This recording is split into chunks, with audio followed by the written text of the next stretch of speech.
Sermon 86. The qualities of a faithful believer.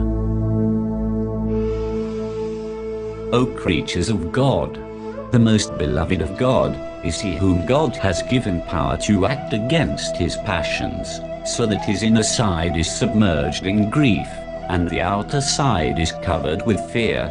The lamp of guidance is burning in his heart. He has provided entertainment for the day that is to befall him.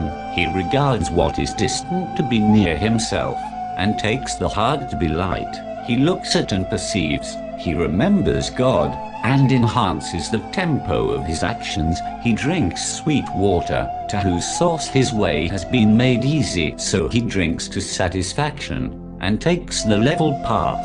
He has put off the clothes of desires and got rid of worries, except one worry peculiar to him. He is safe from misguidance and the company of people who follow their passions.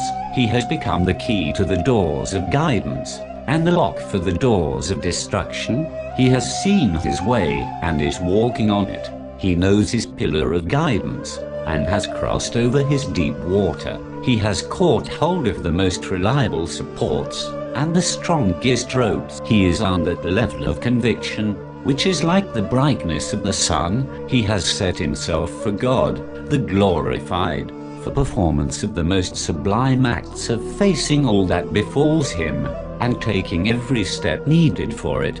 He is the lamp in darkness. He is the dispeller of all blindness, key to the obscure, remover of complexities, and a guide in vast deserts. When he speaks, he makes you understand, whereas when he remains silent, then it is safe to do so. He did everything only for God, and so God also made him his own.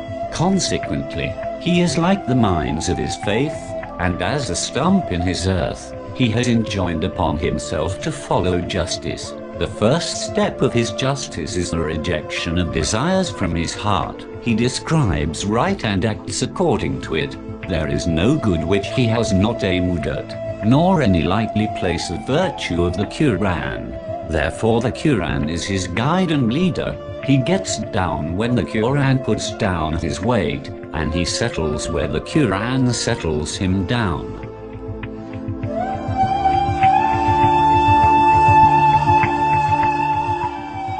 The characteristics of an unfaithful believer. While the other kind of man is he who calls himself learned, but he is not so.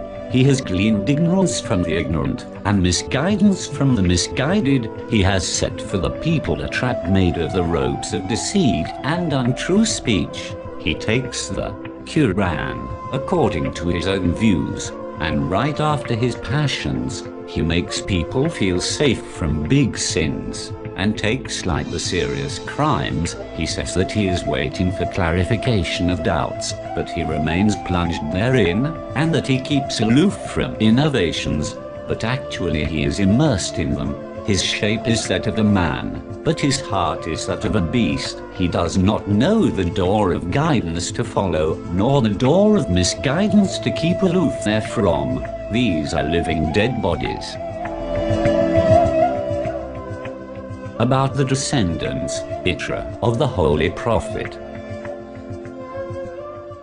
So whither are you going to? And how are you then turned away? Ensigns of guidance are standing, indications of virtue are clear, and the minarets of light have been fixed. Where are you being taken astray, and how are you groping, while you have among you the descendants of the Prophet? They are the reins of right, ensigns of faith, and tongues of truth accord to them, the same good position as you accord to the Quran, and come to them for quenching the thirst of guidance, as the thirsty camels approach the water spring. O people, take this saying of the last of the prophets, that he who dies from among us is not dead, and he who decays after dying from among us does not really decay. Do not say what you do not understand, because most of the right is in what you deny. Accept the argument of one against whom you have no argument. It is, I did I not act before you on the greater Thakal, Athak al-Akbar, that is the Quran, and did I not retain among you the smaller, Thakal, Athak al-Asgar, that as the descendants of the Prophet, I fixed among you the standard of faith, and I taught you the limits of lawful and unlawful. I clothed you with the garments of safety, with my justice, and spread for you the carpet of virtue by my word and deed. I showed you high manners through myself. Do not exercise your imagination about what the eye cannot see, or the mind cannot conceive.